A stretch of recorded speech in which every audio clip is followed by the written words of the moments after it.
السلام علیکم۔ صبح ہوتے ہی ہمارا سفر پھر شروع ہو گیا۔ دوپہر کے قریب ہم ایک چھوٹی سی بستی میں پہنچے۔ یہاں سے ہمیں نئے اور تازہ دم مزدور مل گئے۔ جو مزدور یہاں تک ہمارے ساتھ آئے تھے وہ واپس لوٹ گئے۔ یہ تبدیلی کیوں؟ رضوان نے تعجب سے پوچھا۔ اگر وہی مزدور ساتھ چلتے رہتے تو کیا حرج تھا؟ ہمارے لیے تو کوئی حرج نہیں تھا، لیکن تبت میں یہ ممکن نہیں۔ یہاں کے مزدوروں کا عام رواج ہے کہ یہ 1 ڈیڑھ دن کی مسافت سے زیادہ ساتھ نہیں دیتے اور واپس چلے جاتے ہیں۔ ان لوگوں کو یہ گوارا نہیں ہوتا کہ اپنے گھروں سے دور نکل جائیں۔ اس سے یہ فائدہ بھی ہوتا ہے کہ دوسری بستیوں کے مزدوروں کو بھی روزی کمانے کا موقع ملتا رہتا ہے۔ گویا اب جو مزدور ہمارے ساتھ ہیں یہ بھی ہم سے جدا ہو جائیں گے۔ ہاں، میں نے جواب دیا، اگلی منزل سے یہ واپس ہو جائیں گے اور ہمیں مزدوروں کا تیسرا گروپ مل جائے گا۔ پھر تو اب خطرہ بڑھ گیا ہے، رضوان نے پرتشویش لہجے میں کہا۔ کیوں؟ میں نے اسے ٹٹولنے والی نظروں سے دیکھا۔ میں جاننا چاہتی تھی کہ مجھے جس خطرے کا احساس ہے، رضوان نے اسی کے بارے میں سوچا ہے یا اس کے ذہن میں کوئی اور بات آئی ہے۔ مزدوروں کا پہلا گروپ، رضوان نے سوچتے ہوئے کہا، چنگٹو سے مومو نے حاصل کیا تھا اور یقیناً اپنا اطمینان کرنے کے بعد ہی حاصل کیا ہوگا، لیکن اب ہمیں جو مزدور ملیں گے ان پر اعتماد نہیں کیا جا سکتا۔ عین ممکن ہے کہ ہمارا دشمن انہیں اعلی کار بنا لے۔ تم نے ٹھیک سوچا ہے، میں ایک طویل سانس لے کر بولی۔ میں بھی اس امکان پر غور کر چکی ہوں۔ پھر یہ کہ ہمیں اب پہلے سے بھی زیادہ محتاط رہنا ہوگا۔ ارد گرد کے ماحول کے علاوہ مزدوروں پر بھی نظر رکھنا پڑے گی۔ پھر کئی روز تک سفر جاری رہا، لیکن کوئی خاص واقعہ پیش نہیں آیا۔ ایک دوپہر کو ہم کھانا کھانے کے لیے پڑاؤ ڈالے ہوئے تھے کہ برف باری کا طوفان آ گیا۔ ہمیں اپنی چھولداریوں میں پناہ لینا پڑی کہ اس کے سوا کوئی پناہ گاہ نہیں تھی۔ تھوڑی دیر کے بعد ہمیں بندوق کے کندے سے چھولداری کی چھت کو جاڑنا بھی پڑتا تھا۔ اگر ایسا نہ کیا جاتا تو برف کے بوجھ سے چھولداریاں بیٹھ جاتیں اور ہم برف میں دفن ہو جاتے۔ برف باری کے بعد ٹھنڈک میں بے پناہ اضافہ ہو گیا۔ رضوان اور موما کے دانت جلترنگ بجانے لگے۔ سردی تو مجھے بھی لگ رہی تھی اور یقیناً رضیہ کو بھی لگ رہی ہوگی، لیکن چونکہ ہم دونوں نے اپنی زندگی کا خاصا بڑا حصہ تبت کے برفستانوں میں گزارا تھا، لہٰذا اس ٹھنڈک کی اثر پذیری ہمارے دانتوں تک نہیں پہنچ سکتی تھی۔ رضوان کا تو یہ عالم تھا کہ جب وہ کوئی بات کرتا تو ایسا معلوم ہوتا جیسے کوئی راگ سنا رہا ہو۔ اس نے میری اور رضیہ کی طرف اشارہ کرتے ہوئے مومو سے کہا، یہ دو دو دو دو نو نو نو نو پتھر کی بانی معلوم ہوتی ہیں۔ یہ کون سا راگ ہے رضوان؟ رضیہ ہنس کر بولی۔ رضوان دانت کٹکھٹاتا ہوا سوچتا ہی رہ گیا کہ اس نے کون سا راگ سنایا تھا۔ اب شام ہونے میں 1 ڈیڑھ گھنٹہ رہ گیا ہے، میں نے مومو سے کہا، لہٰذا سفر شروع کرنا بیکار ہے، اب کل صبح ہی روانہ ہوں گے۔ مومو نے جواب میں صرف سر ہلانا کافی سمجھا۔ اسے ڈر ہوگا کہ اگر وہ کچھ بولی تو اس کے منہ سے بھی کوئی راگ نکل جائے گا اور رضوان کی طرح وہ بھی نشانہ تمسخر بن جائے گی۔ وہ رات ہم نے حسب معمول اسی طرح گزاری کہ چاروں نے باری باری پہرا دیا۔ صبح ہوئی تو ہم روانہ ہوئے۔ شدید برف باری کے باعث اب سفر پہلے سے زیادہ دشوار ہو گیا تھا۔ ہم چھڑیوں سے برف کی گہرائی ناپ کر قدم بڑھا رہے تھے۔ ایک مرتبہ ہمارے مزدوروں میں سے ایک ذرا سی بے احتیاطی کے باعث ایک گڑھے میں دھنس گیا۔ وہ اتنی تیزی سے دھنستا چلا گیا تھا کہ معلوم ہوتا تھا دفن ہی ہو جائے گا، لیکن سینے تک دھنسنے کے بعد اس کے پیر زمین سے لگ گئے اور اس کے منہ سے جو ڈری سی چیخیں نکل رہی تھیں وہ بند ہو گئیں۔ اس کے ساتھی اس کی طرف لپکے اور اسے اس گڑھے سے نکالنے کی کوشش کرنے لگے۔ یہ کوشش کرتے ہوئے وہ سب مل کر کہے لگا رہے تھے، کیا یہ سب جنگلی ہی ہیں؟ رضوان نے جھنجھلا کر حسب معمول راگ سنانے والے انداز میں کہا۔ کیوں؟ میں بولی، ان کا ایک ساتھی مصیبت میں گرفتار ہے اور یہ کہے لگا کر اس کا مذاق اڑا رہے ہیں۔ یہ بات نہیں ہے، میں نے جواب دیا۔ دراصل تم یہاں کے رسم و رواج سے واقف نہیں ہو۔ مصیبت کے وقت کہے لگانا ان تبتیوں کی زندگی کا لازمہ ہے۔ اس طرح یہ مصیبت دینے والے دیوتاؤں کو یہ باور کراتے ہیں کہ ان کی خوش مزاجی کو شکست نہیں دی جا سکتی۔ عجیب بیہودہ رواج ہے۔ اگر یہ لوگ ہماری دنیا میں آئیں تو انہیں بھی ہمارے یہاں کے رسم و رواج بیہودہ معلوم ہوں گے۔ رضوان نے پھر کچھ نہیں کہا۔ اتنی دیر میں اس مزدور کو گڑھے سے نکال لیا گیا اور ہمارا سفر پھر شروع ہو گیا۔ اس واقعے کی بنا پر کوئی مزدور دہشت زدہ نہیں ہوا تھا اور وہ سب دوبارہ اتنے اطمینان سے چل پڑے تھے جیسے کوئی خاص واقعہ نہ ہوا ہو۔ اسی دن شام کو ہم ایک ایسی جگہ پہنچے جہاں کسی نے پڑاؤ ڈال رکھا تھا۔ ان لوگوں کو اپنے مزدوروں سے ہمارے بارے میں پتہ چلا تو وہ اپنی چھولداریوں سے نکل آئے۔ ان کی وضاقتہ تبت کے لاماؤں کی سی تھی۔ وہ 3 تھے اور تیسری ہستی ایک لڑکی تھی جسے دیکھ کر مجھے تعجب ہوا۔ بہت چوکنا رہنے کی ضرورت ہے، رضیہ بڑبڑائی۔ مزدوروں سے کہو کہ چھولداریاں نصب کریں، میں ان لوگوں کے قریب جا کر دیکھتی ہوں کہ یہ کون ہیں۔ میں بھی آپ کے ساتھ چلتا ہوں، رضوان بولا۔ نہیں، تم کیا کرو گے جا کر؟ تم ان کی زبان ہی نہیں سمجھ سکو گے۔ میں اپنے ساتھیوں کو چھوڑ کر آگے بڑھ گئی۔ وہ لوگ کوئی 50 فٹ دور تھے۔ وہ مجھے بڑی دلچسپی سے دیکھتے رہے۔ میں نے ان کے قریب پہنچ کر کہا، آروکس۔ تبتی زبان میں دوست کو آروکس کہتے ہیں۔ ایک لاما بولا، باڈگے یاک بولین یور ڈورو، یعنی غالباً آپ تبتی زبان اچھی طرح جانتی ہیں۔ ہاں، میں نے کہا، اور پھر پوچھا، آپ لوگ کدھر جا رہے ہیں؟ لہاسا۔ اوہ، میرے منہ سے نکلا۔ اور آپ؟ اس نے پوچھا۔ ہماری منزل بھی لہاسا ہے۔ کیا آپ لوگ سیاح ہیں؟ ہاں، میں نے جواب دیا۔ ہمارے ساتھیوں میں جو مرد ہے وہ ایک مصنف ہے۔ وہ تبت کے معاشرے پر ایک کتاب لکھنا چاہتا ہے لیکن اسے یہاں کی زبان نہیں آتی، اس لیے وہ مجھے اور میری بہن کو بھی لے آیا ہے۔ ہم میں جو تیسری لڑکی ہے وہ ایک چینی ہے اور محض سیاحت کے شوق میں ہمارے ساتھ آ گئی ہے۔ ہم آپ سب کو اپنی چھولداریوں میں خوش آمدید کہتے ہیں، لڑکی نے کہا۔ وہ پہلی مرتبہ بولی تھی اور اس کی کھنکتی ہوئی آواز میں نے بڑی سیکس اپیل محسوس کی تھی۔ میں نے اس کی طرف غور سے دیکھا۔ اس کے نقش و نگار میں تبت کی جھلکیاں موجود تھیں، لیکن ایسا معلوم ہوتا تھا جیسے اس کے خون میں غیر تبتی خون شامل ہو۔ اسی آمیزش کی وجہ سے اس کے نقش و نگار بڑے تیکھے اور دلاویز ہو گئے تھے۔ میں نے اسے تقریباً ویسا ہی پایا جیسی نومی تھی، شیر بہادر کی بیٹی۔ تو جیچے، میں نے مسکرا کر اس کا شکریہ ادا کیا اور کہا کہ میں رات کے کھانے کے بعد پھر ان سے ملنے آؤں گی۔ یہ پڑاؤ بھی آپ ہی کا ہے، ایک لاما نے کہا۔ میں نے مسکرا کر ہاتھ ہلایا اور اپنے ساتھیوں کی طرف لوٹ آئی۔ رضوان، رضیہ اور مومو بڑی بے چینی سے میرے منتظر تھے، لیکن میں انہیں راہ میں ملنے والے ان اجنبیوں کے بارے میں کوئی تشفی بخش جواب نہیں دے سکی۔ ابھی مجھے خود ہی کچھ نہیں معلوم ہو سکا تھا اور نہ اتنے کم وقت میں اندازے لگائے جا سکتے تھے۔ میں نے اپنے ساتھیوں سے کہا، وہ لاما ہیں اور لہاسا ہی جا رہے ہیں، مگر ان کے ساتھ ایک لڑکی کی موجودگی میرے لیے حیرت انگیز ہے۔ لڑکیوں سے آپ کا ٹکراؤ ضرور ہوتا ہے، رضوان منہ بنا کر بولا۔ میں ہنس کر رہ گئی۔ مزدوروں نے الاؤ دہکا دیا۔ ہم چاروں اس کے قریب جا بیٹھے۔ اس برفستان میں الاؤ سے بڑی عیاشی کوئی نہیں ہو سکتی تھی۔ جب ہم لوگ کھانا کھانے بیٹھے تو اندھیرا پھیل چکا تھا۔ قریب کے دوسرے پڑاؤ میں بھی ایک الاؤ کی روشنی پھیلی ہوئی تھی اور وہ دونوں لاما اس لڑکی کے سامنے الاؤ کے قریب بیٹھے ہوئے تھے۔ باجی، رضیہ نے کھانے کے دوران میں مجھ سے کہا، اب آپ کی بجائے میں چلی جاؤں ان سے ملنے؟ تم چلی جاؤ، کیا فرق پڑتا ہے؟ ہمیں بہت زیادہ چوکنا رہنے کی ضرورت ہے، مومو زور دے کر بولی۔ مجھے تو یہ نقلی لاما معلوم ہوتے ہیں۔ میں نے ایسے لاما نہیں دیکھے جو اپنے ساتھ لڑکیوں کو لیے گھومتے رہتے ہوں۔ ہاں، یہ تو میں بھی کہہ چکی ہوں کہ ان لاماؤں کے ساتھ ایک لڑکی کی موجودگی میرے لیے حیرت انگیز ہے۔ یہ لڑکی دوگلی نسل کی معلوم ہوتی ہے، رضیہ نے تبصرہ کیا۔ میرا بھی یہی خیال ہے، اس کے ماں باپ میں سے کوئی ایک ضرور غیر تبتی ہوگا، میں نے کہا۔ کھانے کے بعد جب رضیہ ان لوگوں کی طرف جانے لگی تو رضوان بھی کھڑا ہو گیا۔ تم کہاں چلے؟ میں نے اسے ٹوکا۔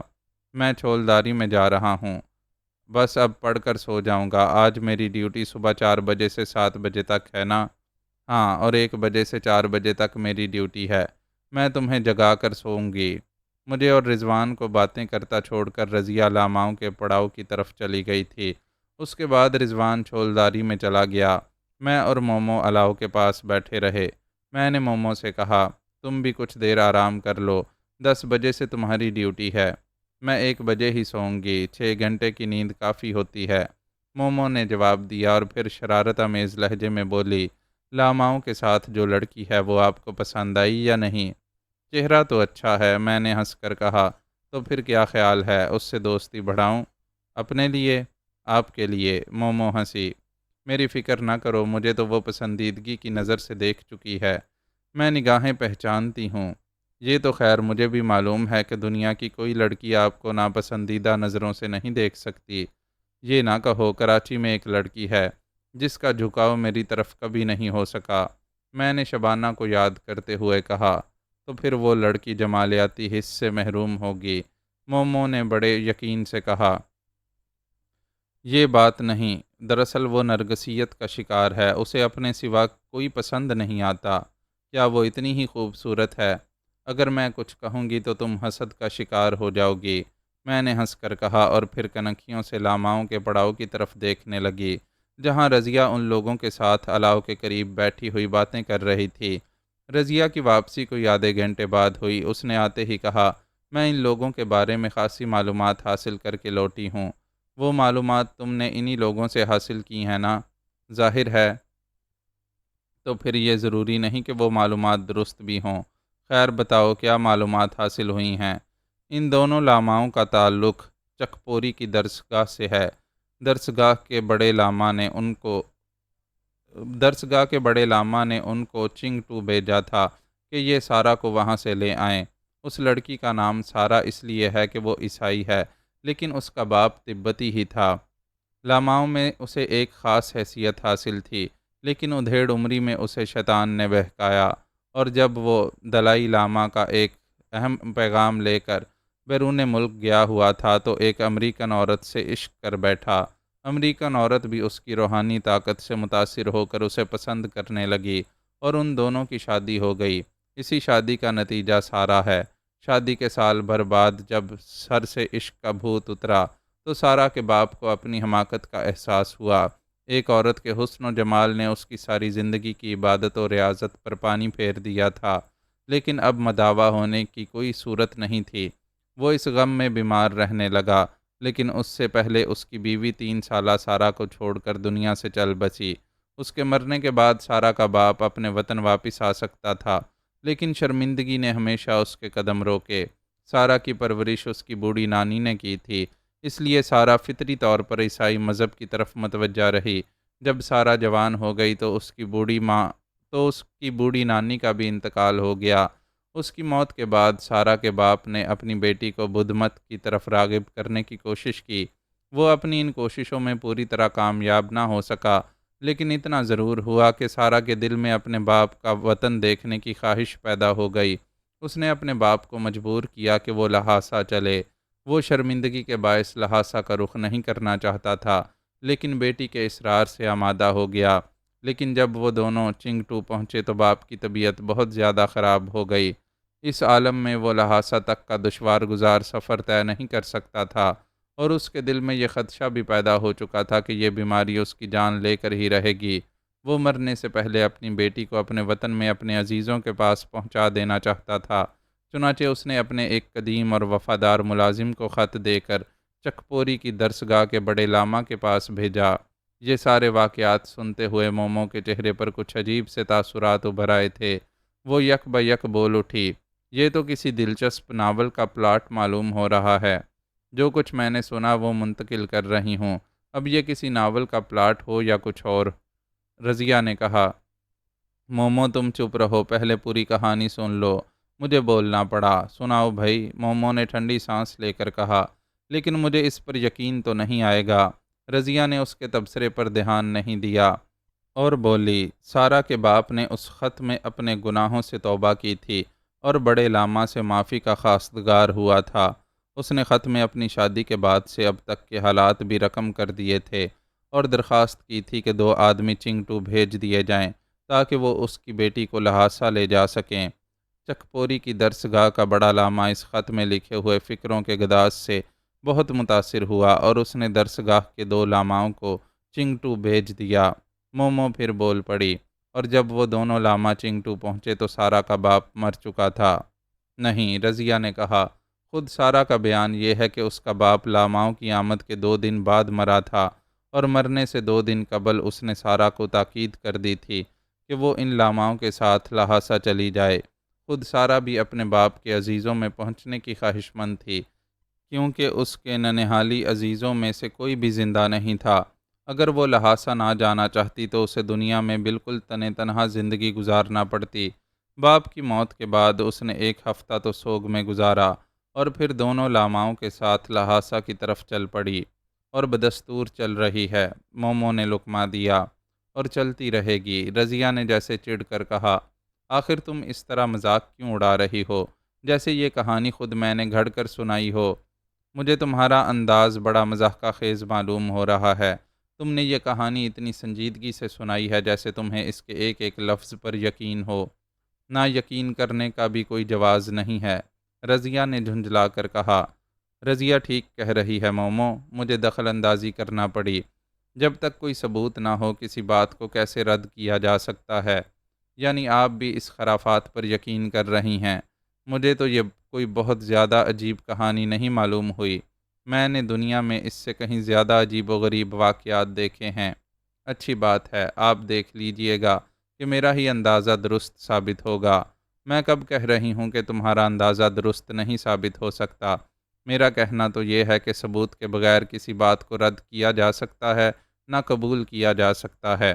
صورتحال کی وضاحت سے پہلے ہمیں کسی ایک جانب نہیں ہونا چاہیے۔ مومو چپ ہو گئی۔ رضیہ نے مجھ سے پوچھا، کیا رضوان سو گیا؟ سو ہی گیا ہوگا۔ جب تم ان لوگوں کی طرف گئی تھیں تو وہ اپنی چھولداری میں چلا گیا تھا۔ اس وقت جاگنے کی ڈیوٹی تو میری ہے نا؟ ہاں، لیکن بہتر ہوگا کہ تم اور مومو دونوں ہی جا کر سو جاؤ۔ مجھے 1 بجے سے پہلے نیند نہیں آ سکتی، اور 1 بجے میری ڈیوٹی کا وقت ہو جائے گا، لہٰذا میں آج 4 بجے تک جاگتی ہی رہوں گی۔ کیا واقعی؟ رضیہ نے جماہی لے کر کہا، مجھے تو نیند آ رہی ہے، بس تو جا کر اطمینان سے سو جاؤ۔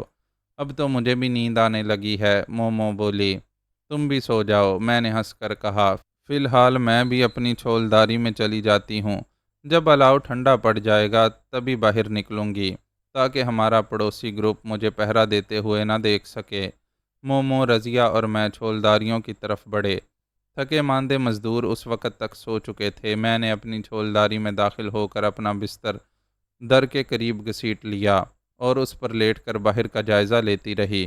کوئی 1 ڈیڑھ گھنٹے بعد جب الاؤ سرد پڑ گیا تو میں اٹھی، اور اپنی رائفل سنبھال کر رینگتی ہوئی چھولداری سے نکل آئی۔ لاماؤں کے پڑاؤ کی آگ بھی ٹھنڈی پڑ چکی تھی، اور اب ہر طرف گہرا اندھیرا چھایا ہوا تھا۔ دونوں پڑاؤ کے مزدور کھلے آسمان کے نیچے سفید ذرات کے بستر پر پڑے اطمینان سے سو رہے تھے۔ میں رینگتی ہوئی کچھ دور ایک بلند ٹیلے تک گئی، اور وہیں گویا 4 بجے تک کے لیے ڈیرا ڈال دیا۔ اس جگہ سے اطراف و جوانب پر نظر رکھنا بہت آسان تھا۔ وقت گزاری کے لیے میں اس کے سوا کچھ نہیں کر سکتی تھی کہ سارہ کی اس کہانی پر غور کروں جو اس نے رضیہ کو سنائی تھی۔ وہ واقعات بقول مومو تھے تو ڈرامائی، لیکن اتنے غیر فطری ہرگز نہیں تھے کہ انہیں بلا توقف رد کر دیا جاتا۔ ان واقعات پر غور کرتے ہوئے سارہ کا چہرہ میرے تصور میں موجود تھا، اور میں اپنے دل میں ایک میٹھی میٹھی سی چبھن محسوس کرنے لگی تھی۔ پھر جب اپنے تخیل کی مدد سے مجھے چہرے کے بعد کی منزلوں تک رسائی حاصل ہوئی تو میری رگ رگ میں تناؤ پیدا ہونے لگا۔ ایک جذبہ میرے وجود کی گہرائی میں انگارہ بن کر دہک اٹھا، اور اس شعلہ بدن کی آرزو سے انگارے کی تپش اتنی بڑھی کہ میرے دل کو جلانے لگی۔ میں اب سب کچھ بھول کر صرف یہ سوچ رہی تھی کہ اس برفستان میں میرے تڑپتے ہوئے بازو سارہ کو کس طرح محصور کر سکتے ہیں۔ اس سوال کی مسلسل گردش سے میرا بدن اتنا گرم ہو گیا کہ فضا کی ٹھنڈک بھی اس کے آگے سپر ڈالنے لگی۔ میں اندر ہی اندر سلگتی رہی اور وقت گزرتا رہا، یہاں تک کہ 12 بج گئے، لیکن ان خیالوں میں محو رہنے کے باوجود میں لاشعوری طور پر اطراف و جوانب کا جائزہ لیتی رہی تھی۔ یہی سبب تھا کہ جب میری بصارت پر ایک انسانی سائے کا عکس پڑا تو خبر میرے دماغ تک پہنچی، اور پھر جیسے خطرے کا الارم بج اٹھا۔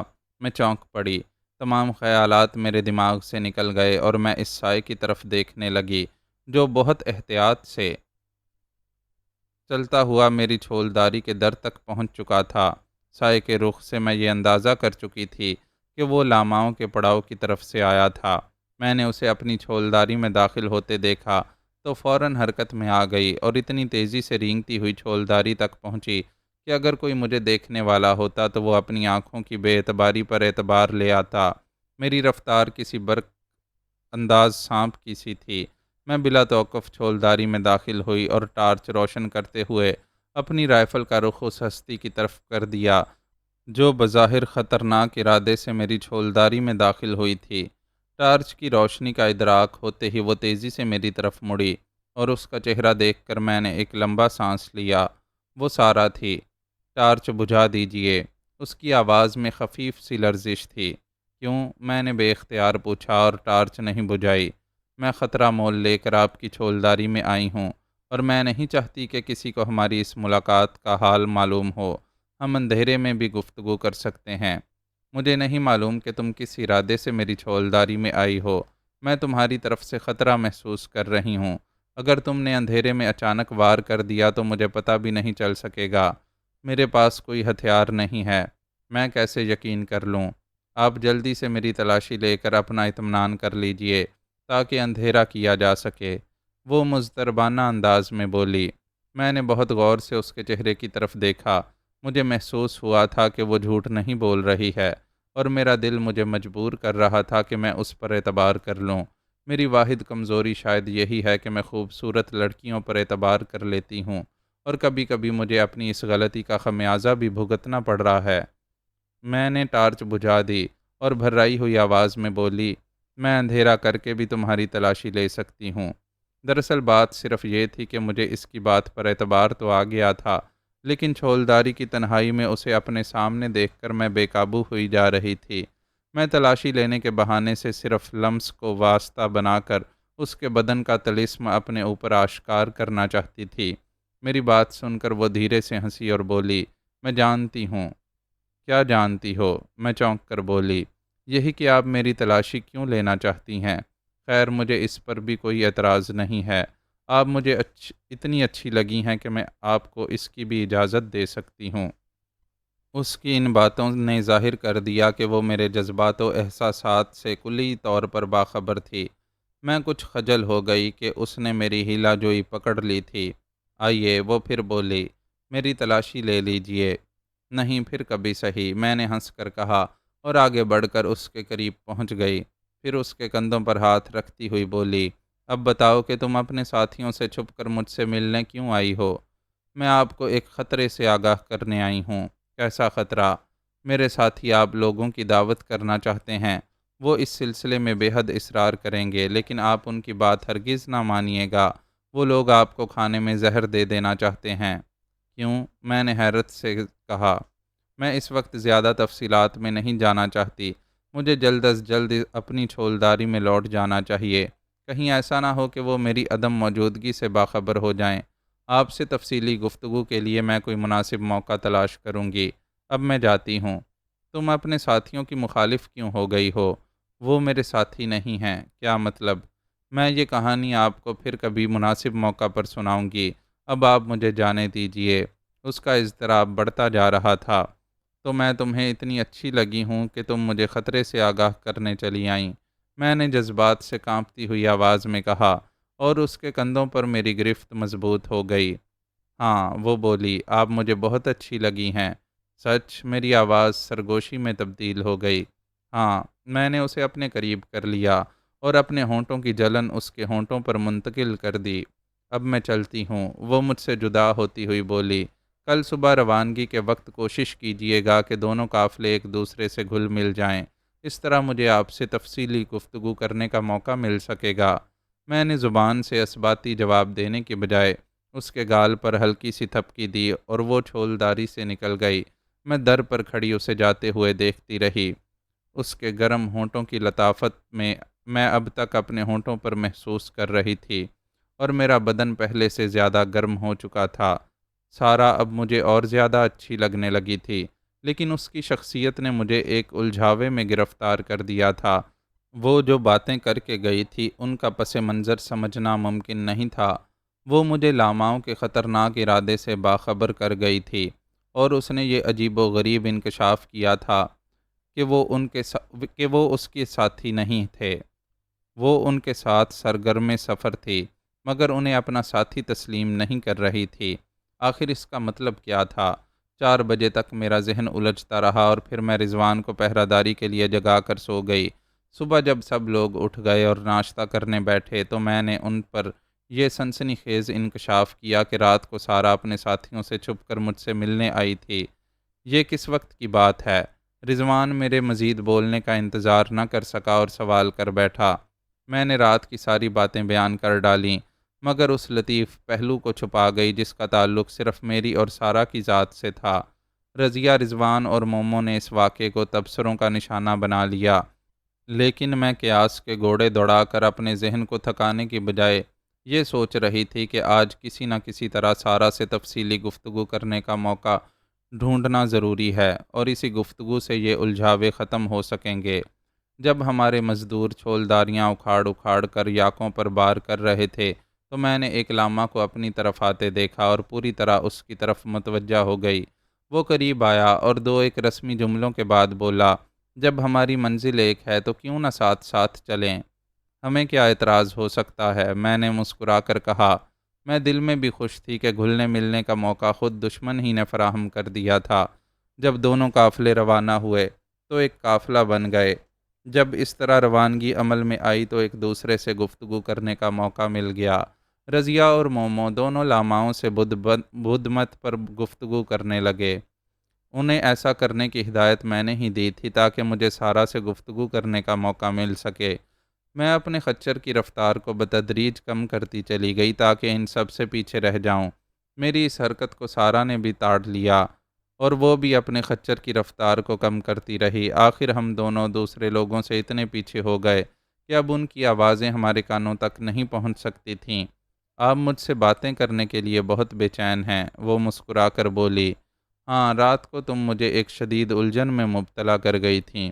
میں نے کہا، تمہاری باتوں سے میں اب تک کوئی نتیجہ اخذ نہیں کر سکی ہوں، لیکن آپ کے چہرے سے مجھے یہ اندازہ ہو رہا ہے کہ آپ نے مجھ پر اعتبار کر لیا ہے۔ ہاں، میں نے ہنس کر کہا، میں خوبصورت لڑکیوں پر اعتبار کرنے کی عادی ہوں۔ اب تم جلدی سے میری ساری الجھنیں رفع کر دو۔ تم نے یہ کیوں کہا تھا کہ یہ لاما تمہارے ساتھی نہیں ہے؟ یہ میں نے اس لیے کہا تھا کہ یہ واقعی میرے ساتھی نہیں ہیں۔ اس عجیب و غریب بات کی وضاحت ضروری ہے۔ یہ وہ دونوں لاما نہیں ہیں جو مجھے لینے کے لیے چکپوری کی درسگاہ سے چنگٹو پہنچے تھے۔ پھر میں حیرت سے بولی، وہ بیچارے تو اب اس دنیا میں نہیں۔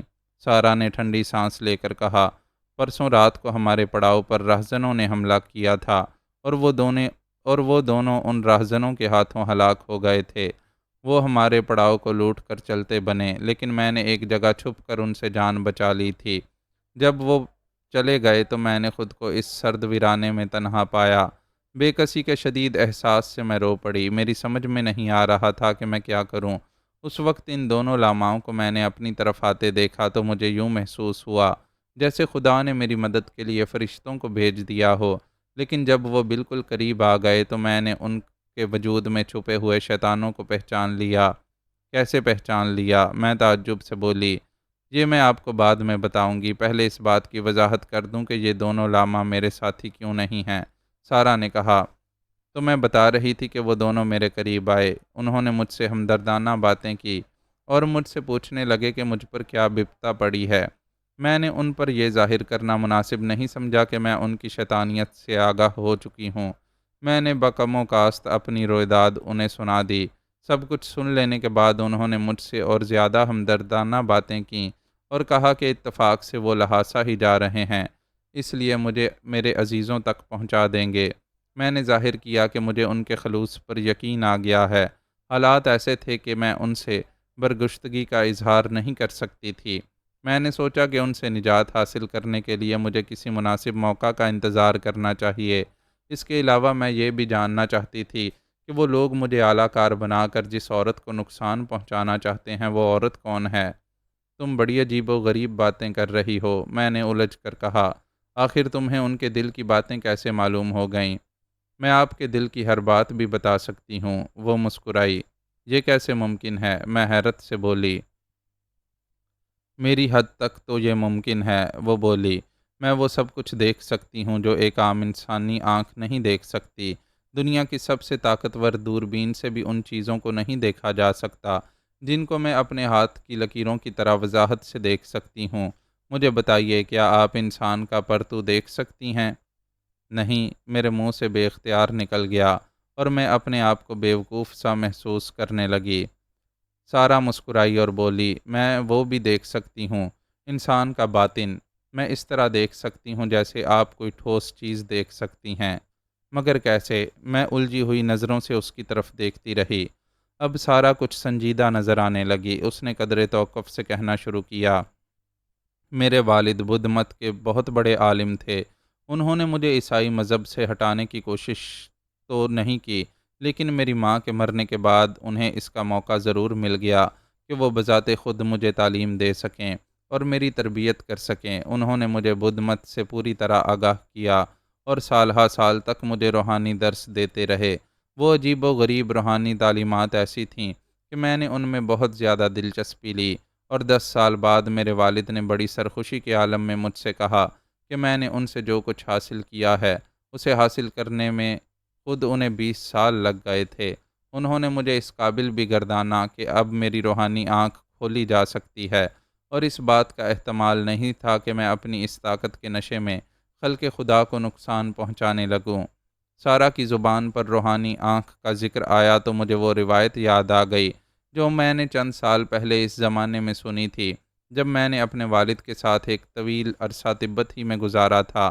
اس روایت کے مطابق تبت کی سب سے بڑی درسگاہ چپکوری کے بڑے لاما نے کچھ ایسی جڑی بوٹیاں دریافت کر لی تھیں جن سے تیار کردہ محلول انسان کی روحانی آنکھیں کھول سکتا تھا۔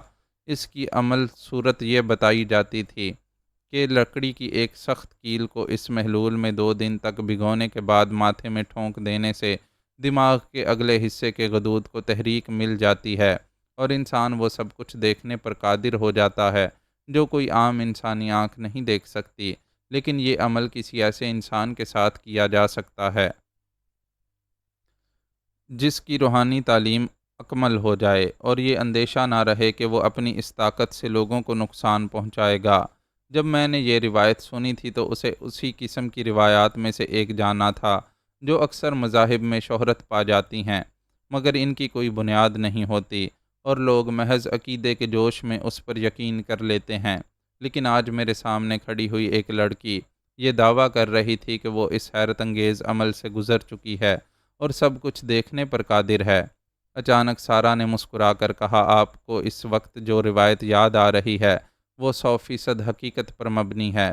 میں دم بخود رہ گئی۔ سارا نے میرے دل کی بات بتا کر ثابت کر دیا تھا کہ وہ واقعی انسان کا باطن دیکھ سکتی ہے۔ لیکن میرے والد خود بہت بڑے عالم تھے، سارا بولی۔ انہوں نے وہ محلول کہیں سے چرایا نہیں تھا، بلکہ انہوں نے بھی وہ جڑی بوٹیاں دریافت کر لی تھیں جو انسانی دماغ کے ایک خاص حصے کو تحریک دے سکتی ہیں۔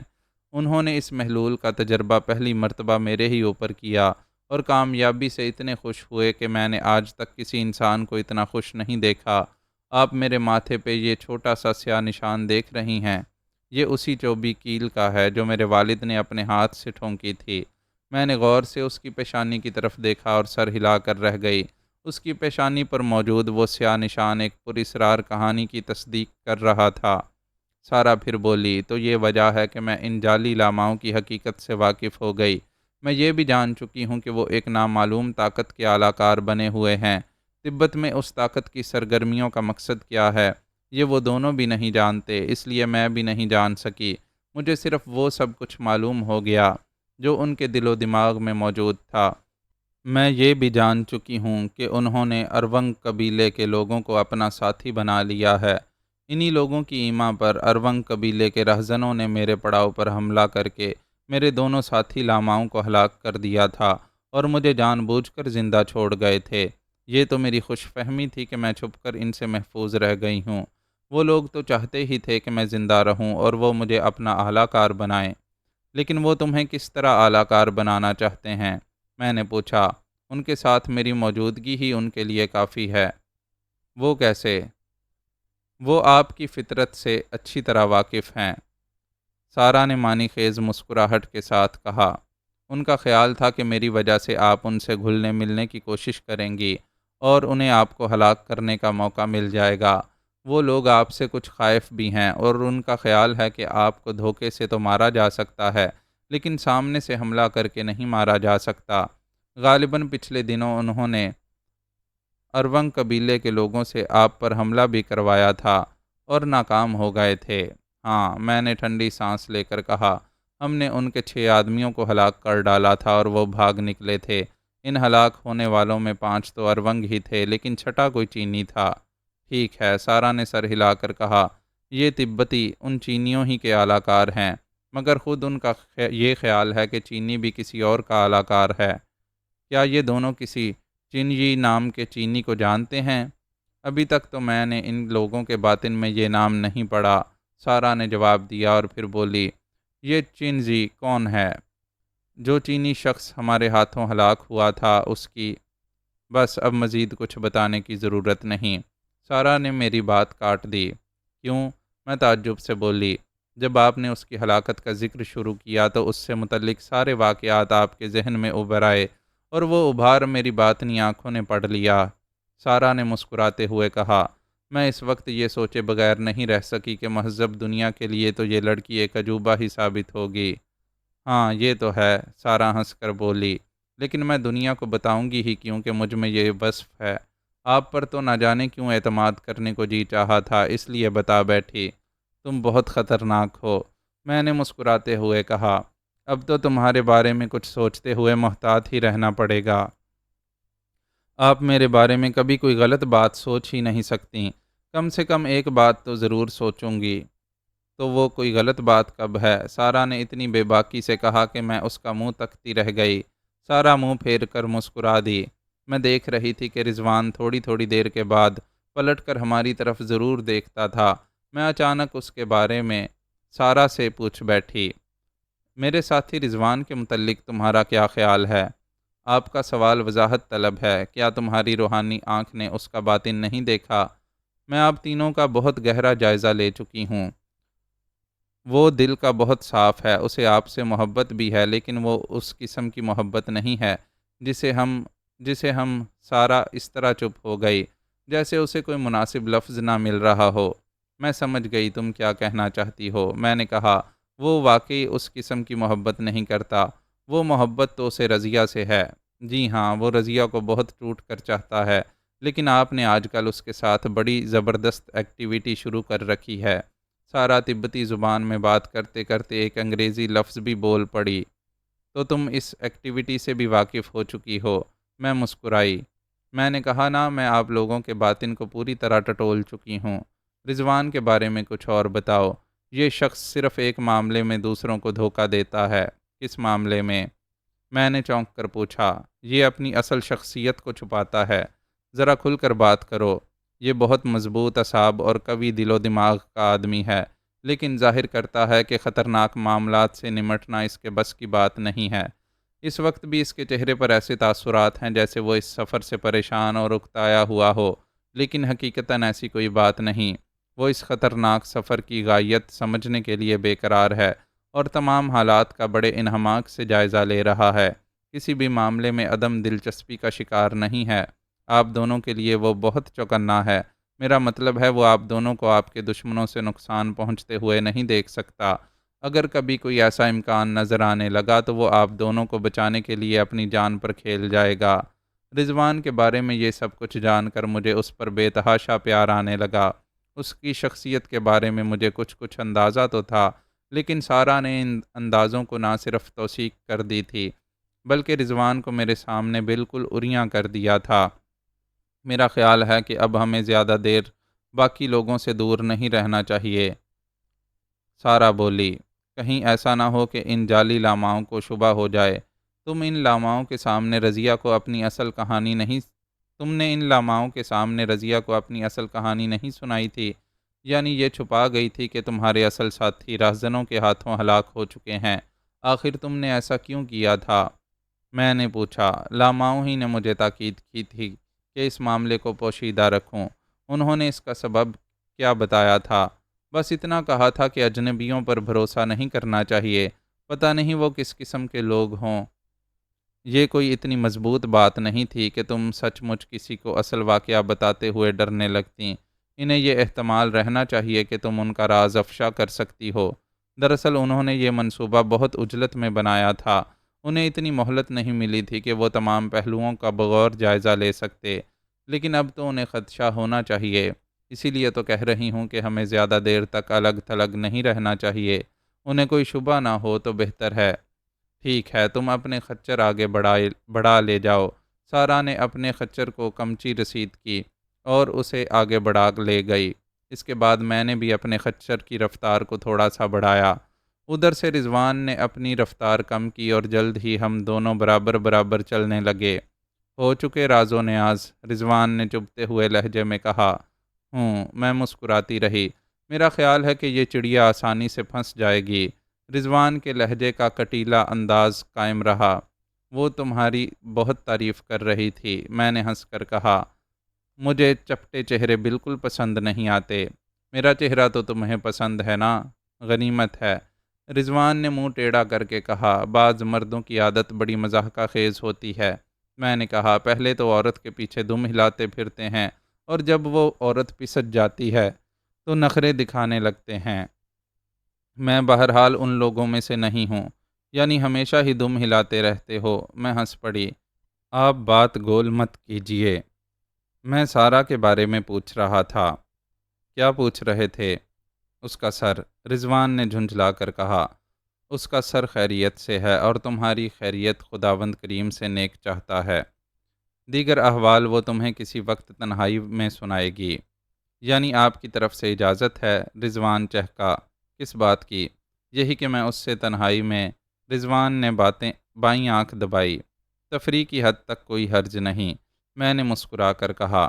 لیکن اگر تم سنجیدہ ہو گئے تو میں تم دونوں ہی کو قتل کر دوں گی۔ تمہارے حقوق میرے نام محفوظ ہو چکے ہیں۔ ارے کوئی زبردستی ہے؟ رضوان اپنا سر پیٹ کر بولا۔ اگر تم یوں ہی نخرے دکھاتے رہو گے تو پھر زبردستی بھی کرنا پڑے گی۔ رضوان ذرا دیر مجھے گھورتا رہا اور پھر عجیب سے انداز میں مسکرا کر بولا۔ اب مجھے کچھ یقین آتا جا رہا ہے۔ میری محبت کا؟ میں نے جلدی سے کہا۔ جی نہیں۔ پھر؟ میں نے جیسے بہت مایوس ہو کر کہا۔ اس بات کا کہ آپ نے مجھے پریشان کرنے کے لیے یہ ڈرامہ کھیلا ہے۔ باجی، اچانک آگے سے رضیہ نے پکارا، اور جب میں اس کی طرف متوجہ ہوئی تو وہ بولی، برف باری کے آثار نظر آ رہے ہیں۔ ہاں، آثار تو ہیں، میں نے آسمان کا جائزہ لیتے ہوئے کہا اور خچر کی رفتار بڑھا کر اس کے قریب پہنچ گئی۔ مومو بھی اس کے ساتھ تھی۔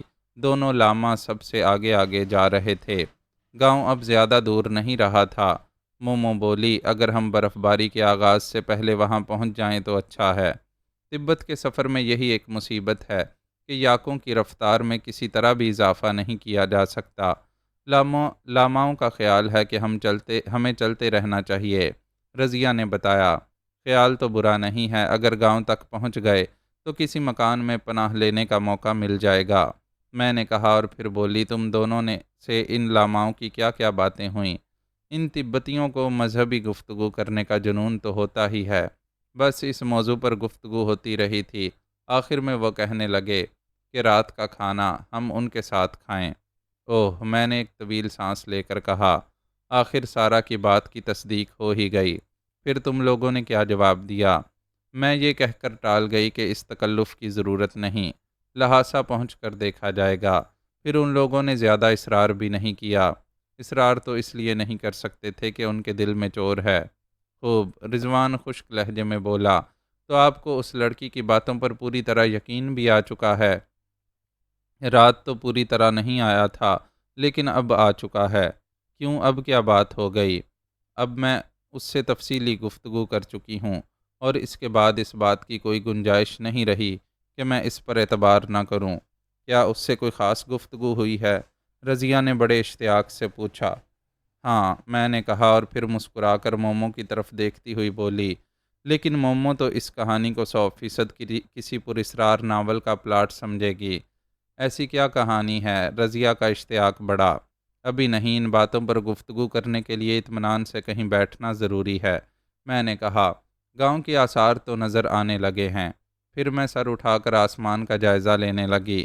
کچھ دیر بعد جب فضا میں برف کے سفید ذرات نمودار ہوئے تو ہم گاؤں میں پہنچ چکے تھے۔ وہاں کے لوگوں نے ہمیں فوراً ہاتھوں ہاتھ لیا۔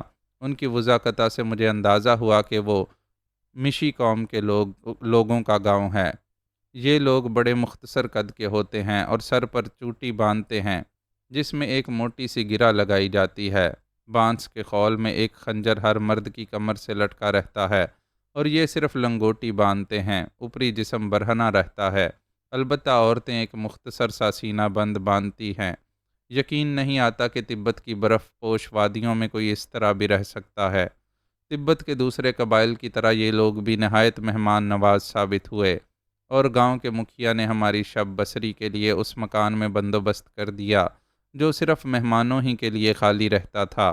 تبت کے عام مکانوں کی طرح وہ مکان بھی چکور ہی تھا، جس کے نچلے حصے میں مکھیا کے خاندان محنت کی رہائش تھی اور اوپری منزل پر ہم لوگوں کو ٹھہرایا گیا تھا۔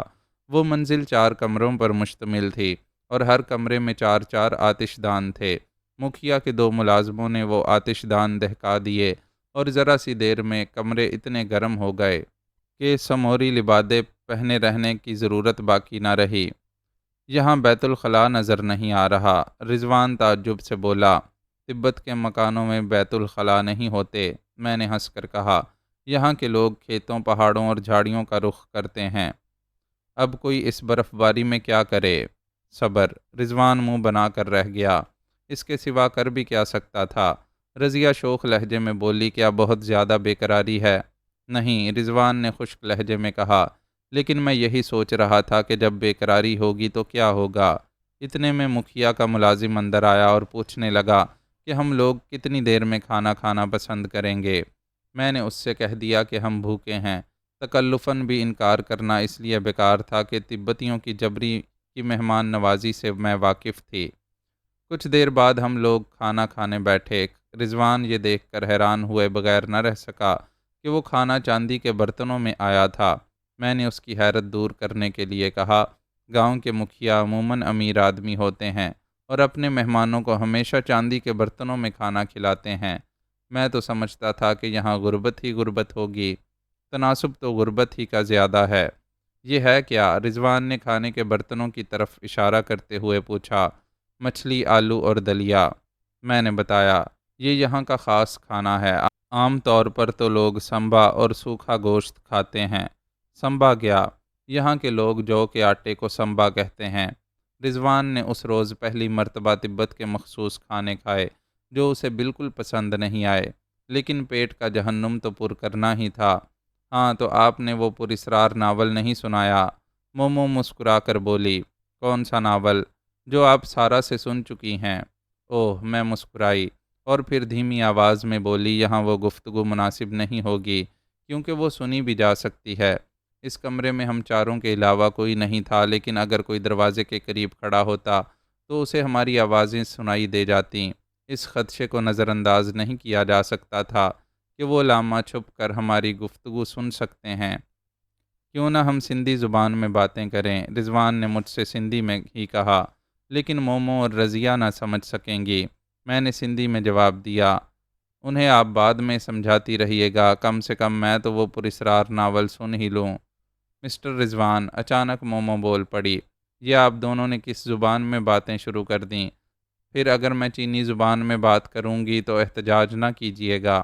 دیکھا، میں ہنس کر انگریزی میں بولی، میں کہہ رہی تھی کہ یہ مناسب نہیں ہوگا، یہ دونوں بور ہوتی رہیں گی۔ میں وہ ناول تم لوگوں کو اس وقت سناؤں گی جب ہم یہاں سے روانہ ہوں گے۔ آج تو روانگی کا امکان نظر نہیں آتا، برف باری شاید ہی رکی ہو۔ ہاں، آج کی رات تو یہیں گزارنی ہوگی۔ میرا خیال درست ثابت ہوا، برف باری سپہر کے وقت رکی۔ اب اگر ہم سفر کی تیاری شروع کرتے تو تیاریوں میں ہی شام ہو جاتی۔ رات کو بھی ہمیں مکھیا ہی کی طرف سے کھانا ملا اور اس کے بعد ہم لوگ سونے کے لیے لیٹ گئے۔ ہمیں جو 2 کمرے ملے تھے ان میں سے ایک میں ہم تینوں عورتیں تھیں اور دوسرے کمرے میں رضوان تھا۔ اسی طرح باقی دونوں کمروں میں سے ایک تو ان لاماؤں کے حصے میں آیا اور دوسرا سارا کو ملا تھا۔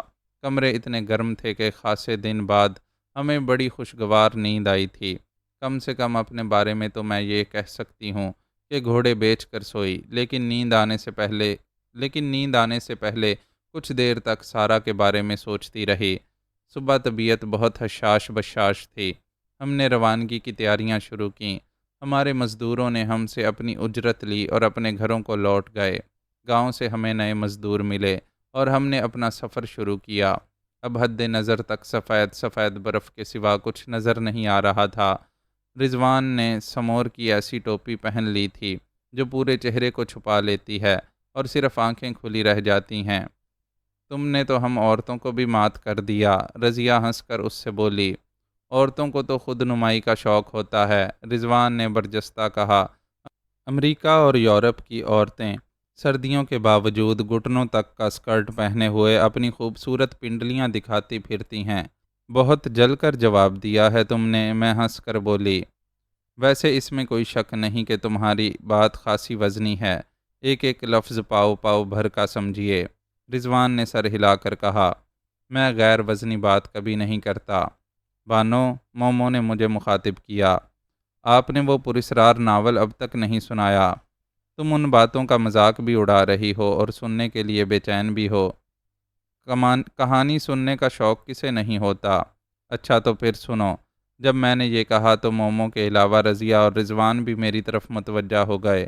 ٹھہر جاؤ، میں دھیرے سے بڑبڑائی اور اس لاما کی طرف دیکھنے لگی جو اپنے خچر کی رفتار کو کم کرتے ہوئے ہم سے بہت قریب ہو گیا تھا۔ جلد ہی ہمارے خچر اس کے خچر کے برابر برابر چلنے لگے۔ خواتین، وہ پرتحسین لہجے میں بولا، میں اور میرا ساتھی ابھی یہ باتیں کر رہے تھے کہ آپ تینوں بڑی باہمت ہیں۔ آپ کے چہروں سے یہ نہیں معلوم ہو رہا کہ آپ یہاں کی سردی سے پریشان ہیں۔ پریشانی تو آپ کی ساتھی کے چہرے سے بھی ظاہر نہیں ہو رہی، میں نے مسکرا کر کہا۔ اس کی بات اور ہے، لاما نے آگے جاتی ہوئی سارا پر نظر ڈال کر جواب دیا۔ کیوں اس کی بات اور کیوں ہے؟ رضیہ بھی بول پڑی۔ لاما نے جواب دیا، اس کی رگوں میں ایک ایسے باپ کا خون دوڑ رہا ہے جو انہی برف پوش وادیوں کا بیٹا تھا۔ محترم لاما، میں نے اچانک کہا، کیا سارا کے باپ کا خاندان سارا کو قبول کر لے گا؟ کیوں نہیں کرے گا؟ وہ ایک ایسے باپ کی بیٹی ہے جس نے بدھ مت کی خلاف ورزی کی تھی۔ بے شک وہ ایک سنگین جرم تھا، لاما نے سر ہلا کر کہا، لیکن جب چک پوری کی درسگاہ کے بڑے لاما نے اسے معاف کر دیا تو پھر کسی اور میں اتنی ہمت کہاں کہ وہ اسے معاف نہ کرے؟ آپ ٹھیک ہی کہہ رہے ہوں گے، میں نے سر ہلا کر کہا۔ دراصل میں نے یہ سوال محض رفع تجسس کے لیے کیا تھا۔ دراصل میں یہ سوچتی رہی ہوں کہ اگر اسے اس کے ددھیال نے قبول نہ کیا تو یہ کہاں جائے گی؟ وہ کوئی جواب دینے کے لیے منہ کھول چکا تھا کہ عقب سے کچھ مزدوروں کی چیخو پکار سنائی دی۔ ہم نے ایک دم پلٹ کر دیکھا اور پھر جلدی سے اپنے خچر روک دیے۔ ہمارا ایک یوک ایک برف سے پر گڑھے میں پھنس گیا تھا اور دھنستا ہی چلا جا رہا تھا۔ اس کے منہ سے غراہٹیں نکل رہی تھیں، لیکن وہ لاکھ جتن کر کے بھی اس مصیبت سے نجات حاصل نہیں کر سکتا تھا۔ مزدور اسے نکالنے کی سرتوڑ کوشش کر رہے تھے، مگر انہیں بھی کامیابی ہوتی نظر نہیں آ رہی تھی۔ بھاری بھرکم جسم کے باعث وہ یاک بڑی تیزی سے دھنستا چلا جا رہا تھا۔ ہمارے ساتھ جو یاک تھا وہ ان سب سے زیادہ بھاری بھرکم تھا۔ ارے اس پر ہماری چھولداریاں ہیں، اچانک رضیہ چیخی، اور اب انہیں دفن ہونے سے کوئی نہیں بچا سکتا۔ میں ٹھنڈی سانس لے کر بولی۔ ہمارے دیکھتے ہی دیکھتے وہ یاک گڑھے میں غائب ہو گیا اور ادھر ادھر سے برف کے ذرات کا ڈھیر اس پر اس طرح گرا کہ اس کی قبر بن گئی۔ اس کے ساتھ ہی ہماری چھولداریاں بھی دفن ہو گئیں۔ مومو مزدوروں پر برس پڑی، کیونکہ یہ حادثہ محض ان کی غفلت سے ہوا تھا۔ انہیں چاہیے تھا کہ وہ یاکوں پر کڑی نظر رکھتے، مگر وہ آپس میں گپ شپ کرنے لگے تھے۔ میں نے اس موقع پر لاما کی آنکھوں میں چمک دیکھی اور سمجھ گئی کہ وہ چھولداریوں کے زیاں سے خوش ہو رہا تھا۔ ہم اب کہاں سر چھپائیں گے؟ رضیہ ہاتھ ملتی ہوئی بولی۔ آپ اتنی پریشان کیوں ہیں خاتون؟ لاما بول پڑا۔ آخر ہمارے پاس بھی تو چھولداریاں ہیں، ضروری تو نہیں کہ ایک چھولداری میں ایک ہی آدمی سوئے، ہم سب مل جل کر گزارا کر لیں گے۔ اتنے میں لاما کا ساتھی اور سارا بھی ہمارے قریب آ گئے۔ انہوں نے یاک کو گڑھے میں دفن ہوتے ہوئے دیکھ لیا تھا قافلے کے باقی سب جانور اور مزدور بھی رک گئے تھے۔ پہلے لاما نے دوسرے لاما سے کہا، اس یاک کے ساتھ ان لوگوں کی چھولداریاں بھی دفن ہو گئیں، لیکن میں انہیں سمجھا رہا ہوں کہ اس میں زیادہ پریشانی کی کوئی بات نہیں، آخر ہمارے ساتھ بھی تو چھولداریاں ہیں، ایک چھولداری میں 2 فرد بھی سو سکتے ہیں، ہمارے پاس 4 چھولداریاں ہیں نا؟ ہاں، دوسرے لاما نے سر ہلا کر کہا، اور اس حادثے کے باعث یہ بات طے ہو گئی کہ اب ہمیں ان کے ساتھ ہی قیام کرنا ہوگا۔ ان کے ساتھ قیام کرنے کا مطلب یہ تھا کہ اب کھانا پینا بھی انہی کے ساتھ ہوتا، اور یہی وہ عیار لاما چاہتے بھی تھے۔ دوپہر کو جب پڑاؤ کیا گیا اور کھانے کی تیاری شروع ہوئی تو میں نے اپنے ساتھیوں کو کچھ مضطرب پایا۔ ان تینوں ہی کے ذہن میں یہ بات ہوگی کہ کھانے میں لاما کوئی خطرناک چیز ملا دیں گے۔ خود میرے ذہن میں بھی یہ بات موجود تھی، اور میں نے سوچنا شروع کر دیا تھا کہ اب ان لاماؤں سے نمٹ ہی لیا جائے تو بہتر ہے۔ اب تک میں نے کوئی فیصلہ کن قدم اٹھانے سے اس لیے گریز کیا تھا کہ شاید ان لاماؤں کی نقل و حرکت سے کوئی خاص بات معلوم ہو جائے، لیکن اب اس بات کا انتظار اس لیے نہیں کیا جا سکتا تھا کہ ہماری زندگیاں ایک خطرے میں پڑ گئی تھیں۔ اگر اب بھی کوئی قدم نہ اٹھایا جاتا تو پھر شاید ہم اس قابل ہی نہ رہ جاتے کہ کوئی قدم اٹھا سکیں۔ میں ابھی اس سلسلے میں کوئی لائحہ عمل طے نہیں کر سکی تھی کہ سارا کو ان لاماؤں سے بچ کر مجھ سے کچھ کہنے کا موقع مل گیا۔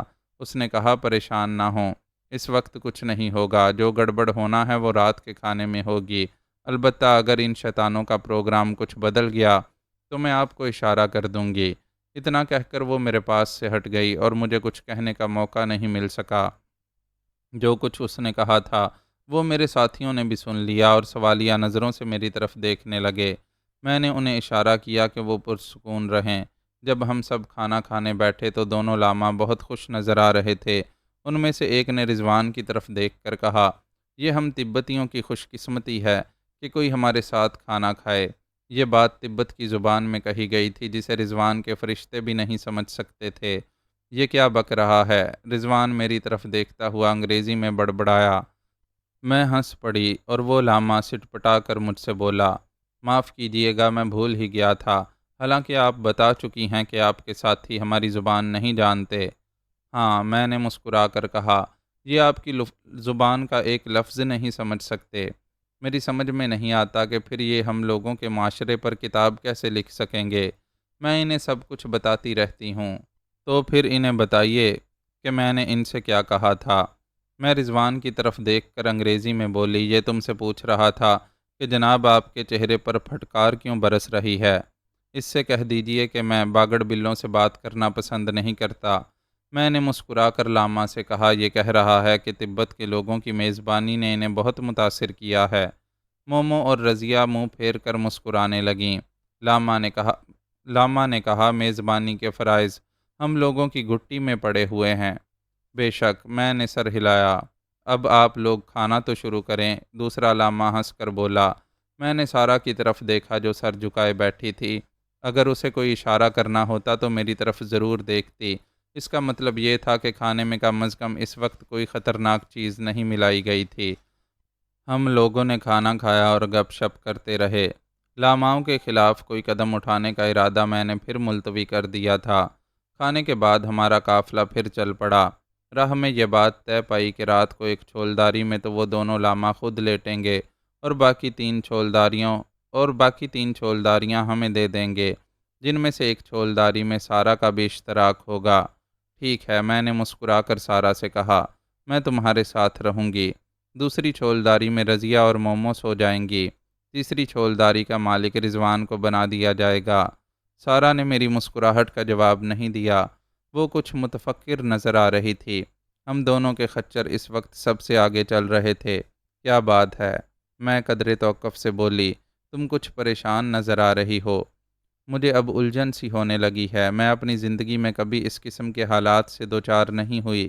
سارا نے کہا، تمہیں پریشان ہونے کی ضرورت نہیں ہے، میرے ہوتے ہوئے تم کسی خطرے میں نہیں پڑ سکتی۔ میں نے محبت برے خلوص سے کہا، اس کا تو مجھے بھی یقین ہے۔ وہ بولی، لیکن نئی نئی باتیں سامنے آتی ہیں تو خلجان سا ہونے لگتا ہے۔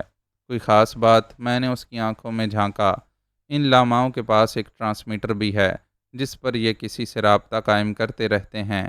اوہ، میرے منہ سے نکلا، ٹرانسمیٹر پر جس آدمی سے انہیں ہدایات ملتی ہیں وہ وہی چنجی ہے جس کا آپ ذکر کر چکی ہیں۔ خوب، میں نے آہستہ سے کہا، کیا تم نے ان کی گفتگو سنی تھی؟ میری مراد ان باتوں سے ہے جو ٹرانسمیٹر پر چنجی سے ہوئی ہیں۔ جی نہیں، سارا نے جواب دیا، میں نے ان دونوں کے خیالات پڑھ کر ہی اس بات کا پتہ چلایا ہے۔ ٹرانسمیٹر کا استعمال تو یہ لوگ مجھ سے چھپ کر کرتے ہیں۔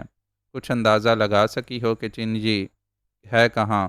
یہ بات تو ان دونوں کو بھی نہیں معلوم، لیکن اتنا ضرور طے ہے کہ وہ ہم سے بہت زیادہ دور نہیں ہے۔ تم کیسے کہہ سکتی ہو؟ اس لیے کہ وہ ٹرانسمیٹر 10 مربع میل کے ہی طے عمل سے زیادہ کا نہیں ہے۔ اس کی آواز دوسرے سیٹ پر اسی وقت سنی جا سکتی ہے جب دوسرا سیٹ صرف 3 – 3.5 میل سے زیادہ دور نہ ہو۔ اب ان لاماؤں کا پروگرام کیا ہے؟ یہ آج رات آپ کو کھانے میں زہر دینے کا فیصلہ کر چکے ہیں، سارا نے بتایا۔ انہیں چنزی نے حکم دیا ہے کہ یہ کام جلد از جلد کر ڈالا جائے، گویا آج رات ان دونوں کی شامت انہیں دھکا دے جائے گی۔ میں نے بڑبڑانے والے انداز میں کہا، آپ کیا کریں گی؟ سارا نے مضطرب ہو کر پوچھا۔ یہ تو میں نے ابھی نہیں سوچا، اگر سوچ لیا ہوتا تو تم خود ہی میرے ذہن کو پڑھ لیتیں۔ سارا چپ ہو گئی، وہ کچھ سوچنے لگی۔ میں ذرا دیر بعد پھر بولی، ان لاماؤں کو شبہ تو نہیں ہوا کہ تم نے مجھے کچھ بتا دیا ہے؟ شبہ ہونے کی کوئی وجہ نہیں ہے۔ وجہ تو ہے، وہ کیا؟ میں دوسروں سے الگ تھلگ رہ کر تم سے باتیں کرتی رہتی ہوں، اسے وہ لوگ آپ کی فطرت کا تقاضا سمجھ رہے ہیں، سارا نے معنی خیز انداز میں کہا۔ خوب، پھر تو ٹھیک ہے، میں نے مسکرا کر کہا۔ اچانک میں نے محسوس کیا کہ عقب میں کوئی خچر ہمارے قریب آ گیا ہے۔ میں نے آنکھوں سے سارا کو اشارہ کیا اور بولی، جب تم امریکہ میں تھی تو تمہاری زندگی کیسی گزرتی تھی؟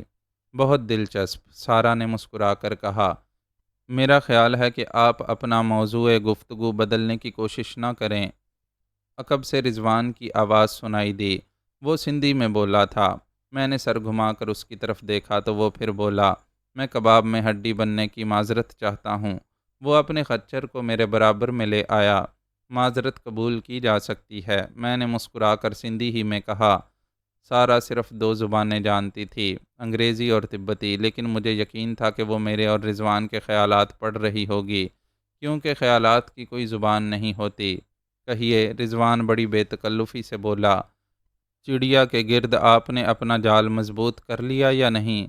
مجھے اس کی ضرورت نہیں پڑتی، چڑیاں خود ہی مجھے پیار کرنے لگتی ہیں۔ میں نے کنکھیوں سے سارا کی طرف دیکھا، جس کے چہرے پر ہلکی سی سرخی پھیل گئی تھی۔ میں ان قریب کوئی ایسا قدم اٹھانے والا ہوں کہ یہ چڑیا آپ کی طرف سے بھڑک جائے، رضوان نے کہا۔ شرط لگا لو، تم کامیاب نہیں ہو سکو گے۔ یہ بات ہے، رضوان نے چیلنج قبول کرنے والے انداز میں کہا۔ ہاں، تو پھر ہو گئی شرط۔ شرط کی تفصیل بھی تو طے کرو۔ وہ میں آپ پر چھوڑتا ہوں، جو آپ کہیں گی وہ مجھے منظور ہوگا۔ تو پھر فیصلہ ہو جائے گا تو بتا دوں گی۔ ٹھیک ہے، لیکن وقت تو طے کر لو۔ وقت کیا مطلب؟ شرط کی ہار جیت کا فیصلہ کب تک ہوگا؟ رضوان نے کچھ سوچ کر کہا، بس 48 گھنٹے سمجھ لیجئے، اگر چاہو تو کچھ وقت اور بڑھا لو۔ میں نے ہنس کر کہا، نہیں، بس میں 48 گھنٹے میں کامیابی حاصل کر لوں گا۔ میں ہنس کر چپ ہو گئی اور پھر سارا کی طرف بہت غور سے دیکھا۔ میں اندازہ لگانا چاہتی تھی کہ اس پر ان باتوں کا کیا اثر ہوا ہے، لیکن اس کا چہرہ بالکل سپاٹ نظر آ رہا تھا۔ پھر شام تک کوئی واقعہ ایسا نہیں ہوا جو قابل ذکر ہو۔ اندھیرا پھیلنے سے پہلے پڑاؤ ڈال دیا گیا اور مزدوروں نے 4 الاؤ دہکا دیے، کیونکہ آج سردی خاصی بڑی ہوئی تھی۔ جب کھانے کی تیاریاں کی جا رہی تھیں تو میں فیصلہ کر چکی تھی کہ مجھے کیا کرنا ہے۔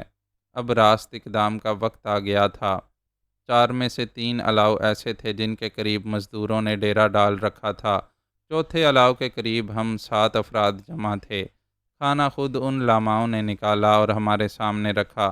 میں یہ نہ دیکھ سکی کہ انہوں نے کھانے میں کچھ ملایا تھا یا نہیں، لیکن جب میں نے سارا پر نظر ڈالی تو اس نے اپنے سر کو بہت خفیف سی جنبش دی، گویا لاماؤں نے وہ کام بڑی صفائی سے کیا تھا اور انہیں ایسا کرنا بھی چاہیے تھا۔ کھانا شروع کرنے سے پہلے میں اچانک بولی، محترم لاما، ہمارے دیس کی ایک روایت ہے کہ اگر ہم کسی سے اپنی دوستی کو استوار رکھنا چاہیں تو کھانے کے وقت پلیٹیں بدل لیتے ہیں۔ امید ہے کہ آپ ہماری اس حرکت کو ناپسندیدہ نظروں سے نہیں دیکھیں گے۔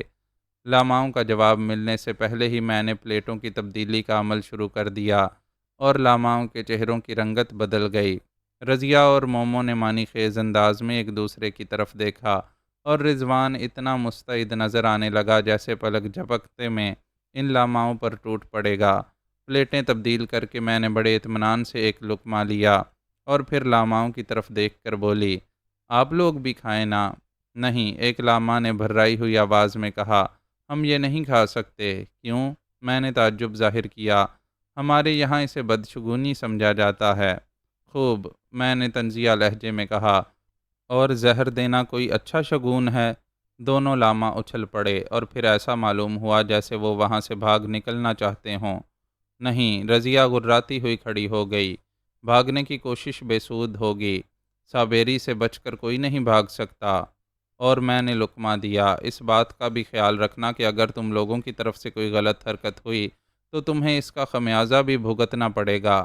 اگر تمہارے پاس کسی قسم کے ہتھیار ہوں تو وہ ہمارے حوالے کر دو۔ نہیں، سارا بولی، ان کے پاس کوئی ہتھیار نہیں ہے۔ لاماؤں نے چونک کر اس کی طرف دیکھا۔ ہاں شیطانوں، سارا نے کٹیلے لہجے میں کہا، تمہارا راز میں نے ہی فاش کیا ہے۔ میں خوب جانتی ہوں کہ تم دونوں کیا ہو۔ لاما اب دہشت زدہ نظر آنے لگے تھے اور ان کے ہونٹوں میں ایسی جنبش نظر آ رہی تھی جیسے وہ کچھ کہنا چاہتے ہوں مگر آواز نہ نکل رہی ہو۔ یہ زہریلا کھانا پھینک دو، میں نے ان کے آگے رکھی ہوئی پلیٹوں کی طرف اشارہ کرتے ہوئے حکم دیا، اپنے لیے دوسرا کھانا نکالو اور کھاؤ۔ کھانے کے بعد تم سے تفصیلی بات ہوگی۔ مگر لاما اپنی جگہ سے جنبش نہ کر سکے۔